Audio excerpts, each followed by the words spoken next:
পূর্ব বর্ধমানের মঙ্গলকোটে একাধিক এলাকায় হঠাৎ করেই ঝুলতে দেখা গেল বিতর্কিত ফ্লেক্স। বিধায়কের আচরণ ও ভাবমূর্তিতে হতাশা প্রকাশ করে টাঙানো হয়েছে এই ফ্লেক্সগুলি।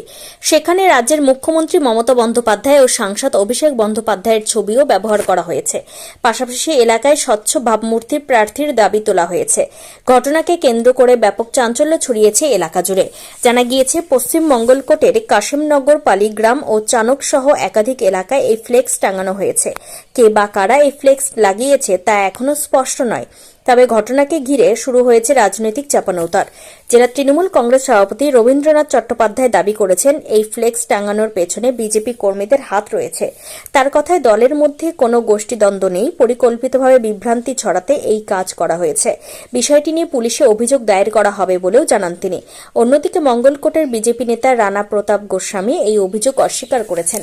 তার দাবি, আমরা যদি পরিবর্তনের দাবিতে ফ্লেক্স টাঙাতাম তাহলে সেখানে আমাদের দলের নেতার ছবি থাকত।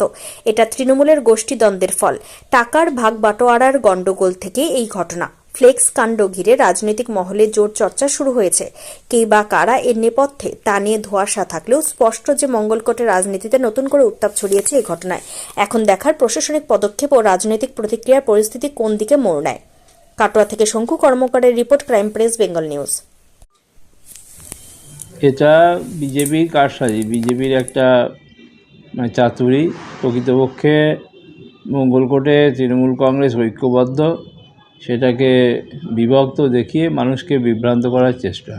হ্যাঁ, আমি মঙ্গলকোট আইসিকে জানাবো যে তদন্ত করে দেখতে কারা এটা করেছে। যারাই করুক তাদের বিরুদ্ধে ব্যবস্থা নিতে হবে। যাদের গোষ্ঠীদ্বন্দ্ব থাকলে, কারো কোনো বক্তব্য থাকলে সে দলে গায়ে জানাবে। আমার মনে হয় সম্পূর্ণ এটা বিজেপির কারসাজি। প্রকাশ্য দিনের বেলায় টাঙায়নি, নিঃসন্দেহে রাতের অন্ধকারেই টাঙিয়েছে, দেখতে পাইনি।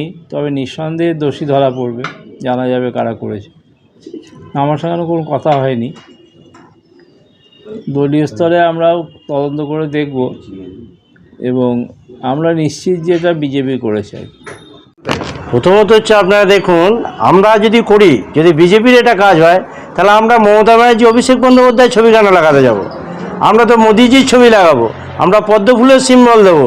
তা আমরা যদি ওই পরিবর্তন, তো ব্যক্তির পরিবর্তন চাই না, আমরা চাই সরকারের পরিবর্তন, আমরা চাই বদল। তা আমরা তো এটা প্রকাশ্যে সব জায়গায় দাঁড়িয়েই আমরা করছি। তার জন্য আমাদের পরিবর্তন যাত্রা হচ্ছে, তার জন্য আমাদের পরিবর্তন সভা হচ্ছে। তাই এটা আমাদের কাজ নয়, এটা ওদের নিজেদের কাজ। ওদের যে গোষ্ঠী দ্বন্দ্ব মঙ্গলকোটে আছে, এটা সর্বজনবিদিত। এখানে শ্যামাপ্রসন্ন লোহার এবং বিধায়ক অপূর্ব চৌধুরীর এই দুটো গোষ্ঠীর লড়াই বিভিন্ন স্তরে আপনারা দেখেছেন। তার জন্য ওদের পার্টি অফিস বন্ধ ছিল, সেই পার্টি অফিসও খোলা হয়েছে গোষ্ঠীদ্বন্দ্বের মধ্য দিয়ে।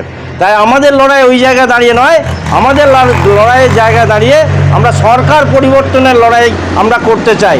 আর এরা নিজেদের টাকার ভাগের পরিবর্তনের লড়াইয়ের জায়গায় দাঁড়িয়ে তারা বিধায়ককে সরিয়ে শ্যামাপ্রসন্ন লোহারের গোষ্ঠী চাইছে যে তাদের হাতে করায়ত্ত নেওয়া এবং তাদের কাটমানি সংগ্রহের প্রচেষ্টার লড়াই। তাই তারা পোস্টার দিয়ে এই পরিবর্তন চাইছে। কেন টাঙাতে যাব? এ ফ্লেক্স আমরা টাঙাতে কেন যাব? কারণ আমাদের নেত্রী মমতা বন্দ্যোপাধ্যায় নয়, আমাদের নেতা নরেন্দ্র দামোদর দাস মোদী, আমাদের নেতা অভিষেক বন্দ্যোপাধ্যায় নয়। যাদের নেতা এবং নেত্রী মমতা এবং অভিষেক, তারাই পরিবর্তন চাইছে, টাকা ভাগের পরিবর্তন, বালিঘাটের টাকার ভাগের পরিবর্তন চাইছে। তাই তারা নিজেদের গোষ্ঠীদ্বন্দ্ব এইভাবেই তারা প্রকাশ করতে চাইছে। বিধায়কের আচরণ শুধুমাত্র আমার মঙ্গলকোটের বিধায়ক নয়, সারা পশ্চিমবাংলার মমতা বন্দ্যোপাধ্যায় যিনি মুখ্যমন্ত্রী, তার আচরণ বাংলার জনগণ ভালোভাবে দেখতে পাচ্ছেন। যে তিনি নারী ধর্ষকের সহায়ক, তিনি কাটমানি খোরদের সহায়ক, তিনি প্রতিটি জায়গায় জামাতিদের সহায়ক। তাহলে এই পরিবর্তন আমাদের শুধু বিধায়কের ব্যাপারটা বলে নয়, এটা ওদের ধর্ম। যারা তৃণমূল কংগ্রেস করে তারাই চোর, তারাই কাটমানিখোর, তারাই জামাতি উস্কানি দিয়ে তারা চলতে চায়। তাই আমরা তাদের শুধুমাত্র একটা বিধায়কের পরিবর্তন চাওয়া আমাদের কাজ নয়, আমরা সরকার পরিবর্তন চাই। আমার নাম রানা প্রতাপ গোস্বামী, বোলপুর সাংগঠনিক জেলা সদস্য।